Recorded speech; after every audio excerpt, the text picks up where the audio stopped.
नमस्कार दोस्तों, स्वागत है आप सबका हमारे फिर से इस नए वीडियो में। दोस्तों, आज हम बैठे हुए हैं धनाना धाम में। आप लोग जानते हैं हरियाणा का ये धनाना धाम संत रामपाल जी महाराज जी का प्रसिद्ध आश्रम है। यहाँ पर संत रामपाल जी महाराज जी की दया से 3 दिन का समागम चला हुआ है। इसमें बहुत दूर दूर से पुण्यात्माएं आई हुई हैं भंडारा पाने के लिए। इसी भंडारे में एक आत्मा हमारे सामने बैठी हुई है, पुण्यात्मा है। इसके कुछ डाउट हैं, वो हम क्लियर करना चाहते हैं अपने ग्रंथों के माध्यम से, तो हम वो चर्चा रखना चाहते हैं। तो पहले तो भाई से अपना नाम पता पूछते हैं। भैया क्या नाम? सत साहेब सभी हमारे भक्त समाज को, जितने भक्त भाई हैं सभी को हमारा सादर सादर नमन स्वीकार हो। आपका नाम क्या है सर? हमारा नाम है जितेंद्र। कहाँ से हैं आप? पानीपत से आए हैं। जिला शाहजहानपुर है, गांव हमारा यूपी उत्तर प्रदेश में। जैसे कि आपने बहुत बढ़िया सुंदर भेष बनाया हुआ है संत का। आप एक संत धारण किए हुए हैं, तो आप तो केवल निकले हुए हैं परमात्मा प्राप्ति के लिए। ऐसा तो है नहीं कि केवल दिखावा है। नहीं, दिखावा इसमें कुछ नहीं है, ये हमारी श्रद्धा है। नहीं तो हम अपने श्रद्धा से अपने परमात्मा के लिए ही निकले हैं। परमात्मा प्राप्ति के लिए निकले हैं। तो आप अपने ग्रंथ तो मानोगे? मानते हैं, ग्रंथ को मानते हैं, मानेंगे नहीं, मानते हैं। मेरा कहना है जैसे कि जैसे आप इष्ट किसको मानते हैं? हम अपने इष्ट भगवान राम को मानते हैं और बजरंगबली की सेवा करते हैं, तो उनको अपना आदर्श मानते हैं, गुरु मानते हैं, उनको भगवान भी मानते हैं। मतलब वो गुरु भी मानते हैं, भगवान भी मानते हैं, और राम को भी भगवान मानते हैं, और कृष्ण इनको हनुमान जी को भी द्वारा ही राम की प्राप्ति होती है।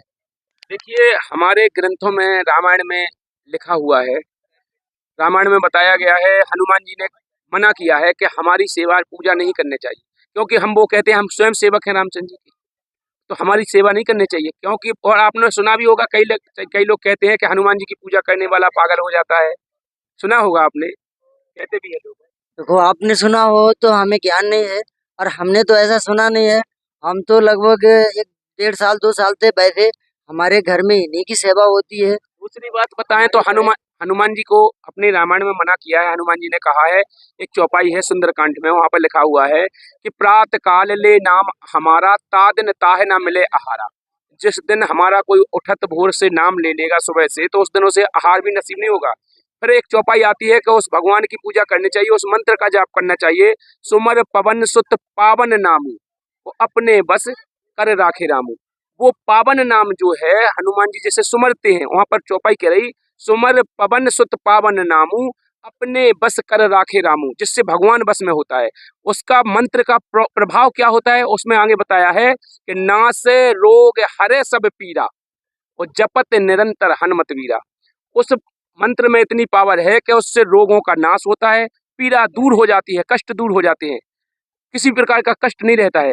रामायण कह रही कि शरण गहे प्रभुता है ना त्यागा, दुष्ट द्रोह पाप भय लागा। चाहे वो दुष्ट द्रोही पापी अधर्मी कोई भी हो, भगवान की शरण में आ जाता है तो परमात्मा से त्यागते नहीं है, उसका कल्याण कर देते हैं, किसी प्रकार का कष्ट नहीं रहता है। लेकिन हमने देखा है कि जो साधनाएं हैं, जैसे आपने कहा है, अब उसके लिए अपनी रामायण कह रही कि वो साधना करना चाहिए जो शास्त्रों में है। जैसे कि पहली एक चौपाई आती है रामायण की नवदा भक्ति में, वहां पर कहा है कि कलिजुग योग न यज्ञ न ज्ञान, वो एक आधार नाम गुण गाना। कलिजुग के अंदर कोई पाखंड करने की जरूरत नहीं है, कोई लोक दिखावा करने की जरूरत नहीं है। हमारी रामायण कह रही है कलिजुग योग न यज्ञ न ज्ञाना, एक आधार सबका एक आधार होगा। यानी कि हम अपनी ढपली बजाएं जी, अपनी ढपली बजाएं जी, अपना राग उनका अपना राग। यहाँ पर एक आधार बताया है कि एक आधार नाम गुण गाना, एक ही नाम का गुणगान करना होगा सबको। क्योंकि जब भगवान एक है, ये तो मानते हो? जी, भगवान एक है, ब्रह्म एक है। तो भगवान एक है तो एक ही उसका नाम होगा। ऐसा तो है नहीं कि हम कोनो नाम से जपें जी, कोनो नाम से जपें कोनो। जैसे एक इंसान होगा, उसका एक ही नाम होगा कि कई नामों से वो इंसान विख्यात होगा? विख्यात उसमें नाम क्या आ जाते हैं। अब बहुत बड़े ज्ञानी नहीं है, महाराज जी क्षमा करना, इतने बड़े ज्ञानी नहीं है, लेकिन आप किसी के भाई हैं, किसी के पिता हैं, किसी के पति हैं, तो आप तो एक ही है ना। तो यहाँ पर अलग अलग हो गया। वाले हैं। देखिए, यहाँ पर पिता का रोल अलग हो गया, पति का अलग हो गया, और भाई का अलग हो गया। अलग अलग हो गया कि नहीं? यहाँ पर भगवान जैसे अपन मानेंगे, जैसे तो उस भगवान उसे मान सकते हैं क्या, फिर उसे बालक मान सकते हैं, उसी को क्या अपन पुत्र मान सकते हैं क्या, उसी को भाई मान सकते हैं? बताइए आप। क्या भगवान को सब मान सकते हैं? भगवान एक ही है, मैंने रास्ता बताई ना। आप किस तरह मानते हो, किस तरह आपकी आस्थाएं हैं, हमारा हमारी आस्थाएं क्या हैं, हम अपनी आस्था से आस्था मान हम रहे अपनी अपनी से नहीं चलेंगे। यहाँ पर हम अपने सदग्रंथ हमारे सामने है। अभी तक हमारा जो पुरखों से चले आ रहा था, जी सब अनपढ़ थे, पहले कोई पढ़ा लिखा नहीं था, देखा देखी भक्ति कर रहे थे, और हमारे जो धर्म गुरु है उनने जो गाइडलाइन दे दी उसी के द्वारा हम चल रहे थे। कोई नहीं पूछता था कि कहाँ लिखा है महाराज जी का कथा कराने से लाभ होगा, कहाँ लिखा है कि हम भागवत करा लो, कथा करा लो, कि एक दिन की पोथी करा लो, कहीं नहीं पूछते थे कि कहाँ लिखा है। उनने जैसा कह दिया फाइनली वो मान लिया, यही चल रहा था। लेकिन आज हम पढ़े लिखे हैं, हमारे ग्रंथ सामने हैं, तो क्या हम इन ग्रंथों को पढ़ के देख नहीं सकते कि हमारे ग्रंथों में लिखा क्या है? हैं। जी बिल्कुल देख सकते हैं। तो फिर हम अगर ग्रंथों हम पढ़े लिखे नहीं हैं, आप ज्ञानी हैं, तो आप मार्गदर्शन करिए नहीं, हमारा। हम कोई ज्ञानी नहीं है। ज्ञानी तो संत रामपाल जी महाराज जी हैं इस समय धरती पर। संत रामपाल जी महाराज जी ज्ञानी हैं, उन्हीं ने हम पर दया करी है सब पर। हम सभी संत रामपाल जी महाराज जी की दया दृष्टि से, चाहे ज्ञानी समझ लो चाहे कुछ भी समझ लो, उनका टूटा फूटा ज्ञान उच्चारण करते हैं, उन्हीं का बोला हुआ। हम लोग कोई ज्ञानी नहीं, हम सब परमात्मा की शरण में हैं, उनके छोटे से जीव हैं। तो यहाँ पर अपनी रामायण में मैंने बताया, कलयुग योग ना यज्ञ ना ज्ञाना, एक आधार नाम गुणगाना। एक आधार होना चाहिए सबका, अलग अलग नहीं होने चाहिए। उस नाम का गुणगान होना चाहिए। वहां पर राम भी नहीं लिखा है। अगर राम भी लिख दिया होता तो सब कहते कि नहीं राम की रामायण है, उन्हीं राम के बारे में कहा। वहां पर नाम लिखा है, फिर लिखा है कलयुग केवल हरि गुण गाहा, सो नर भव सागर तर जाहा। कलयुग के अंदर कोई पाखंड करने की जरूरत नहीं है। उस भगवान को पाना है तो उसका नाम जाप करना है खाली, उसी से भगवान की प्राप्ति होगी। फिर उसके 4 वेदों का सार अपनी श्रीमद् भगवत गीता है। इस गीता जी में सारे प्रमाण दिए, उस भक्ति के बारे में, उस भगवान के बारे में सब कुछ दिया है। भगवान ने प्रमाण दिए हैं, प्रमाण तो हम भी नहीं नकार सकते ना। हमारे ग्रंथ तो आप भी नहीं नकार सकते ना। ग्रंथों में क्या क्या है, भगवान राम को और भगवान राम कहना उचित नहीं है क्या? देखिए, यहाँ पे हमको कहा जाता है कि भगवान राम उचित नहीं है। नहीं, ये किसने कहा कि भगवान राम कहना? कोई भी नाम तो नहीं जानते, हमें बहुत सारे भक्त मिले हैं। देखिए, यहाँ पे हमको ये भी कहा गया है सर कि हनुमान तो वो मरे हुए हैं, हनुमान को मरे हुए नहीं कह सकते थे। ये मैं कभी नहीं कह सकता हूँ कि हनुमान मरे हैं। हमारे गुरुजी ने जो बताया हम वो कह सकते हैं। हमारे गुरुजी ने प्रमाण दिया है। एक भी बात हमारे संत रामपाल जी महाराज जी ने अपने मन से नहीं लिखा है। हमारे संत रामपाल जी महाराज जी ने जो कुछ लिखा है सब ग्रंथों से प्रमाणित करके लिखा है। उन्होंने प्रमाणित किया है गीता में, भगवान कृष्ण ने कहा है मैं ही ब्रह्म हूँ, छाती ठोक के कहा है। और आप भगवान देखो, गुरु का हम आदर करते हैं, उन्होंने कहा क्या कहा है मुझे उसका ज्ञान नहीं है। जैसे आपने कहा गीता जी में कहा मैं ही ब्रह्म हूँ, तो वो ब्रह्म तो है। गीता ज्ञानदाता के अंदर जो प्रवेश करके बोल रहा है, जब वो गीता का ज्ञान, वो ब्रह्म तो है, वो कह ही रहा है। लेकिन उसमें साथ में वो अपने एक नाम और बता रहा है कि मैं बड़ा हुआ काल हूँ, मैं अभी अभी प्रकट हुआ हूँ, और तू लड़ेगा तो भी मारा जाएगा, नहीं लड़ेगा तो भी मारा जाएगा। तो ब्रह्म है। उस ब्रह्म का उसने मंत्र भी बताया गीता अध्याय 8 के श्लोक नंबर 13 में। मैं दिखाता हूँ, गीता अध्याय 8 के श्लोक नंबर 13 में कहा है। उसमें दिखा तो चाहे इसमें हाँ, गीता अध्याय 8 के 13 में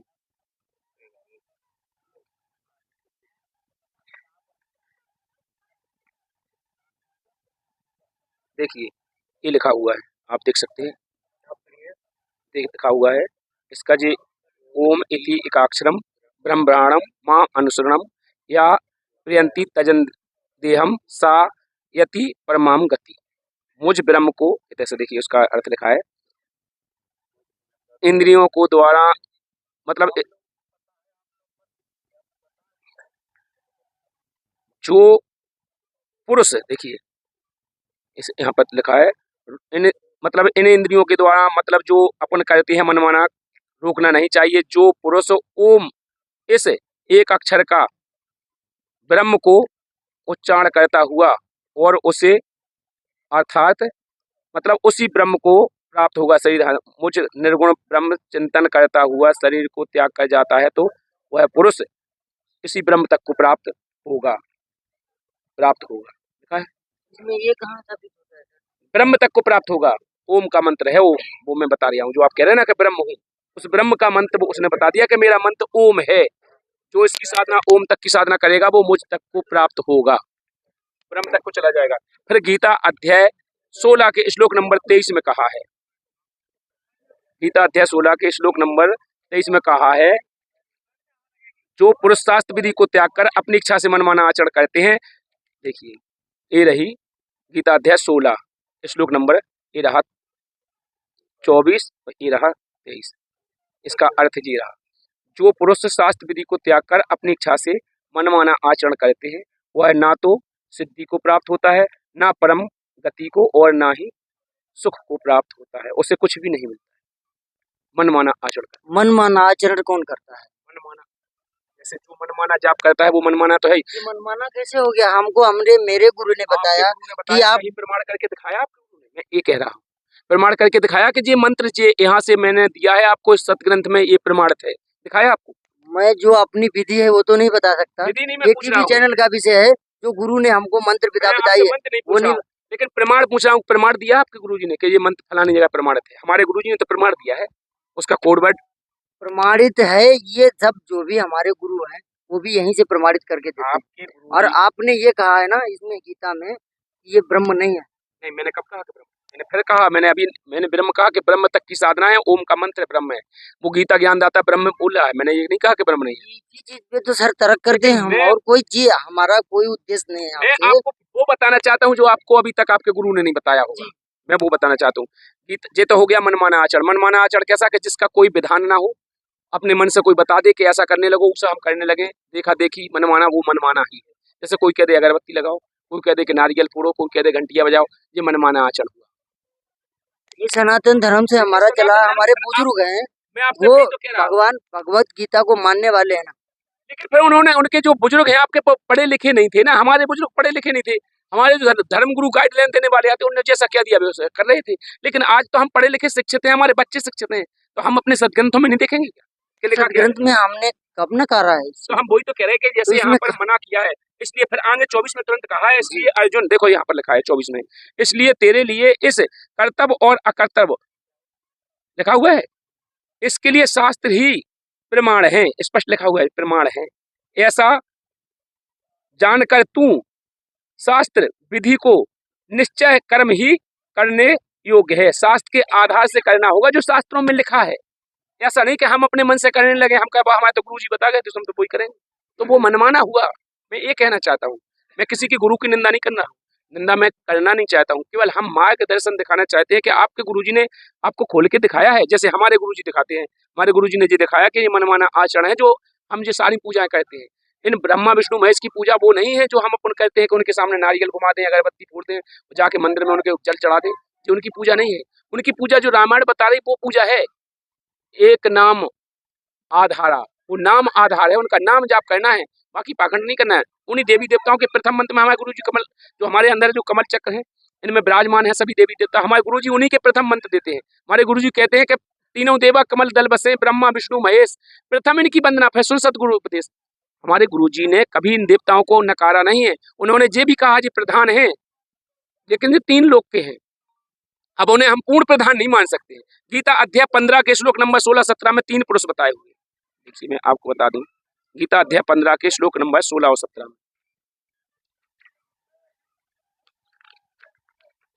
क्या है कि अभी तक जो हमारा ज्ञान है, ऋषि जो हमारे संत थे, गाइडलाइन वाले थे, इन लोगों ने बिगाड़ रखा है।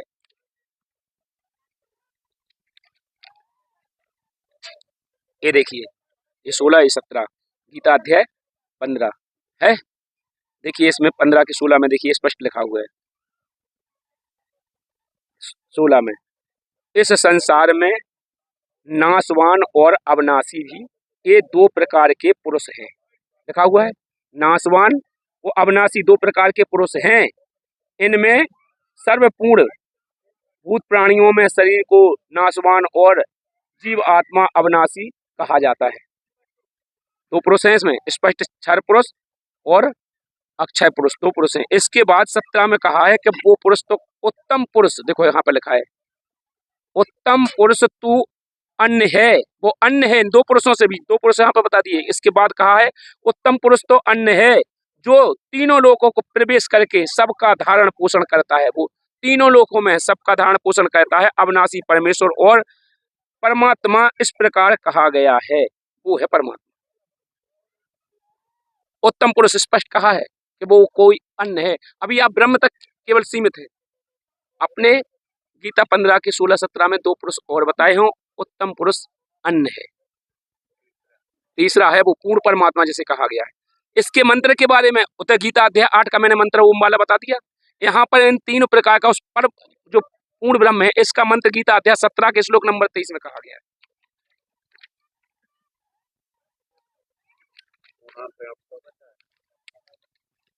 यहाँ गीता अध्याय 17 के श्लोक नंबर 23 में बताया गया है।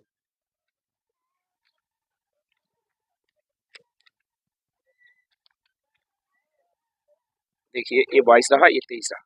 ये गीता अध्याय 17 श्लोक नंबर ये 23 रहा। देखिए ये बताया है, ओम तत्सत लिखा है, ओम तत्सत, ऐसे यह 3 प्रकार का सचेदानंद घन ब्रह्म का नाम कहा है। स्पष्ट लिखा है, ये है ओम तत्सत, उस सचेदानंद घन ब्रह्म जिसे पूर्ण परमात्मा कहा जाता है, वो है सचेदानंद घन ब्रह्म को कहा गया है। उससे सृष्टि के आदि कल्प के ब्राह्मण और वेद तत्व अज्ञात रचे गए हैं, जिससे सब कुछ रचा गया है। उसका मंत्र ये है, ओम तत्सत। इसे 3 प्रकार से जाप, ओम तो ओम सीधा है जी, लेकिन तत्व सत्य 2 ही संकेतक हैं। इसके लिए वो तत्वदर्शी संत खोलेगा। अपनी गीता जी के अध्याय 4 के 34 में लिखा है, अध्याय 4 के श्लोक नंबर 34 में कहा गया है उसके लिए।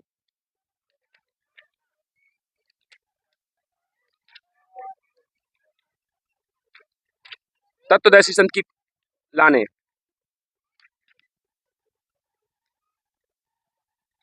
आ गया,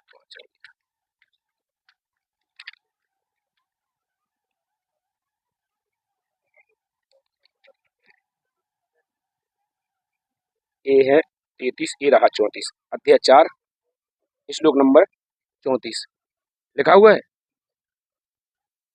उस ज्ञानी को तू तत्वदर्शी ज्ञानियों के पास जाकर समझ। उस ज्ञान को, जो जिस ज्ञान से तुझे कल्याण होना है, उस ज्ञान को तू तत्वदर्शी ज्ञानियों के पास जाकर समझ। उनको भली भांति दंडवत प्रणाम करने से, उनकी सेवा करने से और कपट छोड़कर, जो दंडवत प्रणाम अभी हम लोगों ने कहा है, वो दंडवत प्रणाम यहाँ पर लिखा हुआ है, तब हम दंडवत प्रणाम करते हैं। हमारे गुरुजी ने क्लियर किया है दंडवत प्रणाम, देखो यहाँ स्पष्ट लिखा है, दंडवत प्रणाम करने से, उनकी सेवा करने से और कपट छोड़कर सरलता पूर्वक उनसे प्रश्न करने से वे परमात्म तत्व को भली भांति जानने वाले ज्ञानी महात्मा उससे तत्व ज्ञान को उपदेश करेंगे। ये लिखा हुआ है, उसका उपदेश वो तत्वदर्शी संत करेंगे, वो करेंगे। इस गीता में भी उसका कोड वर्ड दिया है ओम तत्सत, उसका मूल मंत्र नहीं है वो, उसका तत्वदर्शी संत करेंगे। उनकी शरण में जा, सरलता पूर्वक दंडवत प्रणाम कर, कपट भाव छोड़कर, फिर वो करेंगे। फिर उसकी पहचान, उसने पूछा किम तत्व ब्रह्म, वो कौन है वो? उस तत्वदर्शी संत की, थोड़ा और 1 मिनट लूंगा आपका, फिर बोलना। उस तत्वदर्शी संत की पहचान बताई फिर गीता अध्याय 15 के श्लोक नंबर 1 में। उस तत्वदर्शी संत की पहचान गीता 15 के श्लोक नंबर 1 में कहा है।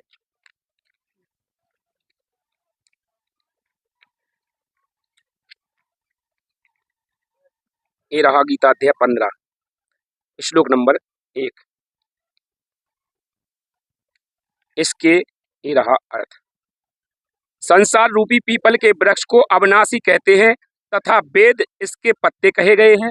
इस संसार रूपी वृक्ष को जो पुरुष मूल सहित तत्व से जानता है, वह वेदों को तात्पर्य को जानने वाला होता है, वही तत्वदर्शी संत होता है।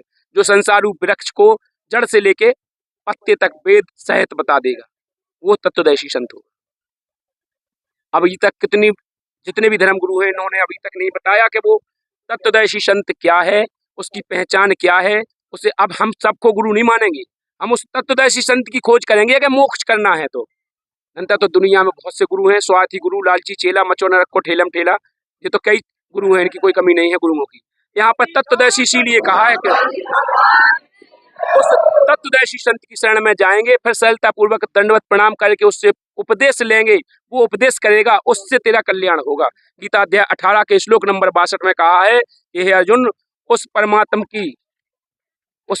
की सेवा करने से, उसकी भक्ति करने से लौटता नहीं है प्राणी, जन्म मरण से छूट जाता है। गीता अध्याय 18 का श्लोक नंबर 62 रहा।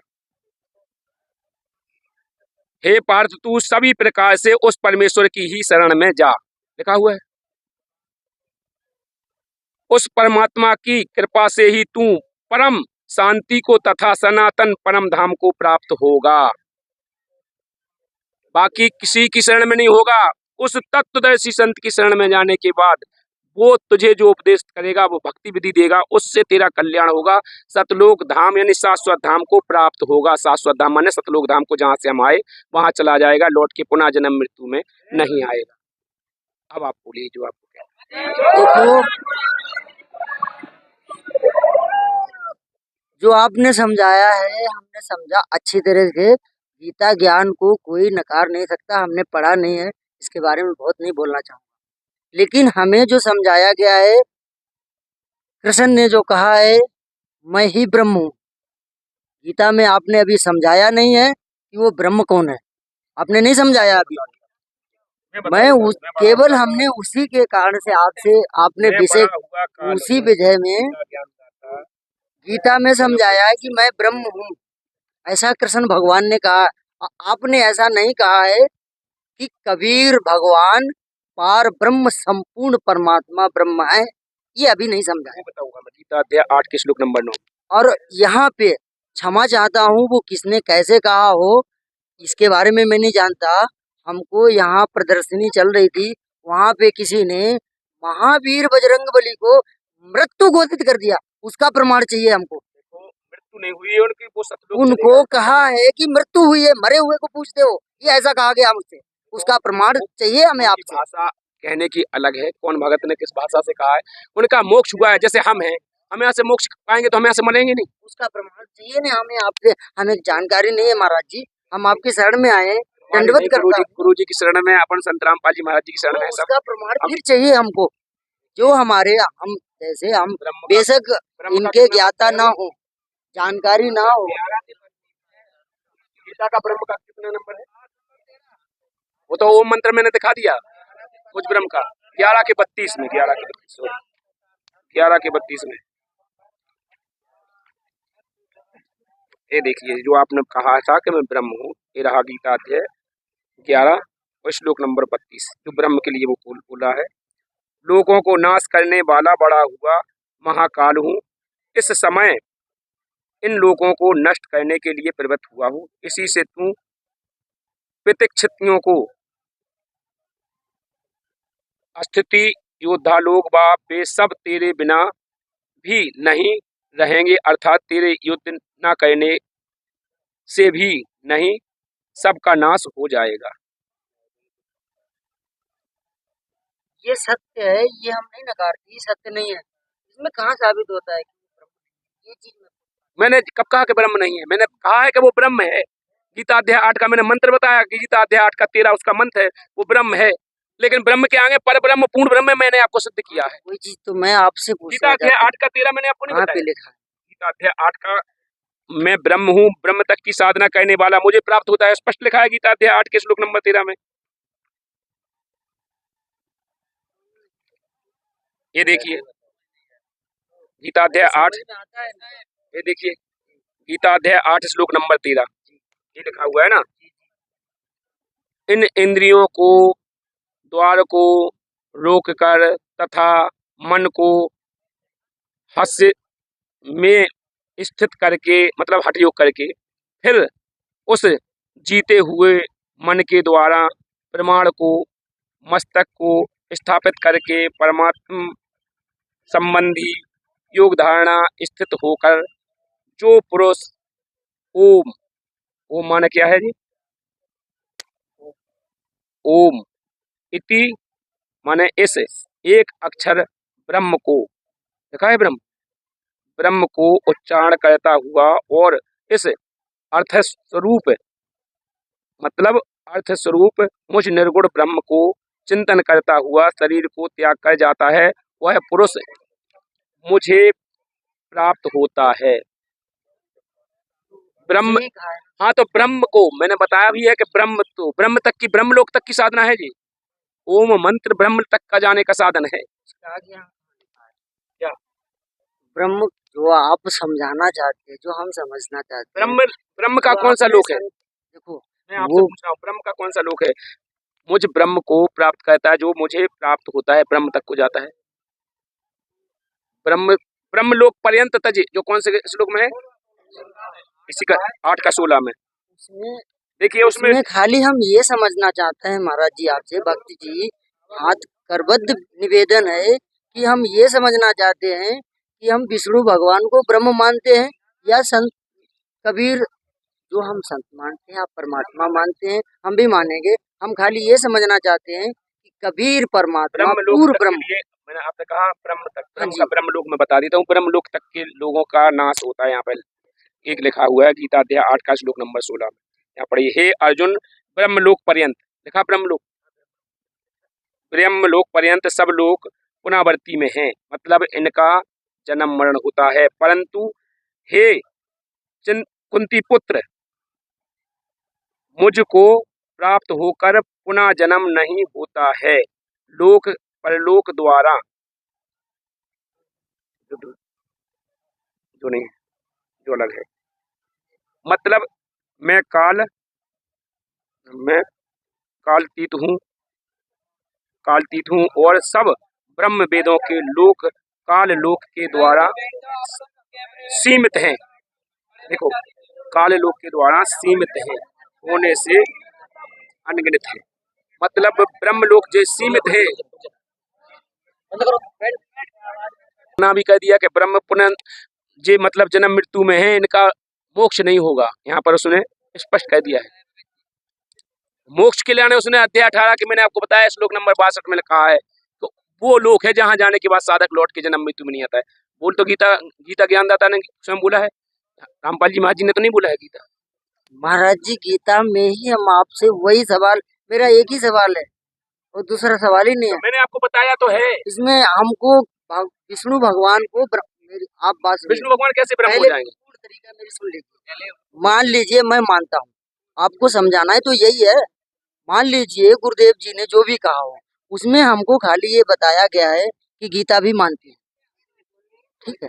और इसमें खाली हम ये पूछना चाहता हूँ संत उनको क्या संत कबीर दास जो पूर्ण ब्रह्म परमात्मा महाराज संत रामपाल जी समझाते हैं, और गीता में हम ये समझना चाहते हैं कि कहाँ है। गीता अध्याय 8 के श्लोक नंबर 9 में ये रहा, वो अलग अलग करके देखिए गीता अध्याय 8 श्लोक नंबर 9, जो पुरुष सर्वज्ञ अनादि सबके नियंता सूक्ष्म से भी अति सूक्ष्म सबके धारण पोषण करने वाले अचिंत्य रूप सर्व के दृश्य नित्य चेतन प्रकाश रूप और अभिध्या से अति परे शुद्ध सच्चिदानंद घन ब्रह्म परमेश्वर स्मरण करता है, जिसमें कवियम लिखा है। देखो यहाँ पर संस्कृत भाषा में देखिए कवियम ये लिखा हुआ है, कवियम पुराणम अनुसरण सी, मतलब कवियम ये क्लियर लिखा हुआ है, कवि पुराणम अनुशासितारम, वो कबीर देव है। इसका पूरा विस्तांत फिर अजुर्वेद में पूरा दिया है, उसका पूरा नाम कि वो परमात्मा कबीर देव है।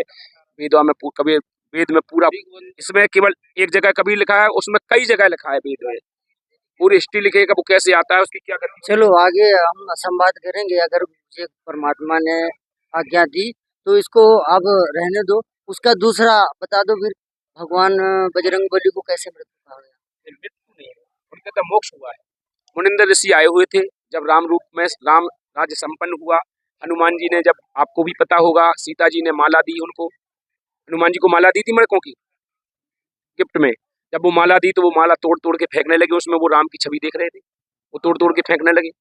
जब वो मोतियों की माला तोड़ दी तब सीता ने एक शब्द कहा था कि ये बंदर का बंदर ठहरा, इसे यही पता नहीं कि इस माला की क्या कीमत है। इस बात को लेकर के वो वहां से चले गए थे। उन्होंने कहा कि मैंने जिस सीता के लिए पूरे जीवन निछावर किया, उस सीता ने मुझे बानर कह दिया, मेरा अपमान कर दिया भरी सभा में। वो वहां से चले गए, जाकर के समुद्र पर पहुंच गए, समुद्र पर बैठे और बैठे बैठे, मतलब जब भगत होता है तो वो एकांत को भगता है, तो वो भक्त थे, राम के भक्त थे, वहां पर चिंतन कर रहे थे, वहां पर प्रकट हुए मुनिंदर रूप में। आपने वो कहानी भी सुनी होगी, सुनो मुनिंदर सुन हनुमान, कहे मुनिंदर सुनो हनुमाना, रामायण में उसका प्रकरण हुआ है पूरा। तो मुनिंदर रूप में वहां पर प्रकट हुए। उन्होंने फिर उनसे कहा कि हाँ भक्त कैसे बैठे हो? उन्होंने कहा कि मैं पूरे जिस राम के चक्कर में रहा, उसने मेरी सीता जी ने बेइज्जती करी, उस सीता के लिए मैं कितना लड़ा मरा सब कुछ किया। तब उन्होंने कहा कि देखो यहाँ पर कोई किसी का नहीं है। यहाँ से केवल छूटने का, मोक्ष पाने का ही कारण है। यहाँ तो हमारा कई बार तुम सीता बन गई, कई बार तुम हनुमान बन गए, कई बार कोई कुछ बन गया, एक लेवा एक देवादूतम, कोई किसी का पिता नहीं पूतम, ऋण संबंध जुड़ा सब ठाटा, अंत समय सब बारह बाटा। वहाँ पर उनने उनको नाम दीक्षा दी, उनसे कहा कि मोक्ष पाना है तो तुमको भक्ति करना पड़ेगी, तो सत भक्ति करो, अपना कल्याण कराओ। तो उन्होंने मुनिंद्र जी से नाम उपदेश लिया, इसका रामायण में प्रमाण है, और उनने अपना कल्याण कराया, मोक्ष कराया, इतना प्रमाण। मोक्ष कराया, कल्याण कराया, वो हमें तो मैंने नहीं जाना है, ना कहीं प्रमाण मिलता है, ना आपने अभी प्रमाण नहीं दिया है। आपने इस चीज का प्रमाण नहीं दिया है कि ये यहाँ लिखा है, यहाँ इन्होंने मोक्ष करा लिया, वो चले गए, मिले नहीं फिर दोबारा। ये उसकी कैसेटें भी कई जगह चल रही हैं, आपने सुनी होगी, कई जगह कैसेटें बनती हैं, कई जगह बनती हैं, जो कैसेटें चलती हैं, वो अगर आप पूरा जाने तो फिर कबीर सागर को विस्तार से आप पढ़ लीजिए। कबीर सागर के संत रामपाल जी महाराज जी ने सारे ग्रंथों के जितने भी हाईलाइट कर रखे हैं, जितने भी प्रश्न हैं, जितने भी क्वेश्चन हैं, जितने भी अध्याय श्लोक हैं, सब हाईलाइट कर रखे हैं। जिस ग्रंथ को आप जहाँ से मिलाना चाहते हैं वहां से मिला सकते हैं, क्योंकि देखिए सत्संग इतना बड़ा है, सत्संग की कोई अथाएं हैं वो। अब आपको क्या समझना है, उसमें आप संत रामपाल जी महाराज जी की पुस्तक को लेके जाइए। संत रामपाल जी महाराज जी की लिखी पुस्तक ज्ञान गंगा है, उसमें सारे वृत्तांत लिखे हैं, सारे अर्थ लिखे हुए हैं, सबके अनुवाद लिखे हैं, कौन सी जगह किस श्लोक में कहाँ लिखा है, उस ग्रंथ में आप मिलाते रहिए। घर मिला ले, जब संतुष्ट हो जाए फिर आप संत रामपाल जी महाराज जी को गुरु बना लीजिए। चलो हम जाएंगे, पढ़े लिखे बहुत ज्यादा नहीं है, लेकिन इतना थोड़ा पढ़ना आता है, हम लेके जाएंगे, लेकिन अभी हम संतुष्ट नहीं है। दो जगह पे आपने दोनों के सवाल हमको प्रमाणित नहीं करके दिए हैं। कौन सा? और बाकी देखो ऐसा हनुमान जी वाला देखो, मैंने नहीं कहा, मेरी बात सुनो, आपने कहा हनुमान जी वाला आप मरने का प्रकरण है। अब मैं कोई भगत जैसे कोई बोल दे, समझना, देखो जैसे किसी को नहीं है पता, कोई अबे दो दिन हुए जुड़े, कोई 4 दिन हुए, कोई 10 दिन हुए, कोई एक साल हुआ, उसको अबे नहीं पता है, उसने बोल दिया होगा, तो उसका हम कहाँ से उसका आंसर देंगे?